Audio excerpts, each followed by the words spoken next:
সড়ক ও সেতু উপদেষ্টা মোহাম্মদ ফাজলুল কবির খান বলেছেন, সড়ক রেলপথ নির্মাণে বিদেশিদের ওপর নির্ভরতা কমিয়ে দেশে দক্ষ প্রকৌশলী তৈরির চেষ্টা করতে হবে।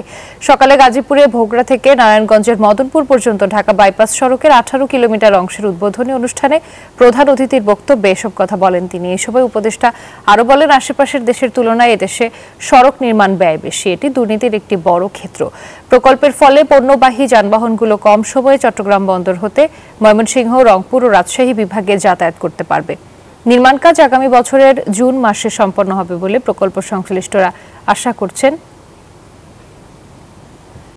ফুল সম্পূর্ণ শেষ হয়েছে, আরো 42 কিলোমিটার পর্যন্ত সার্ভিস রোড শেষ হয়েছে। এখন পর্যন্ত আমাদের অগ্রগতি প্রায় 75%।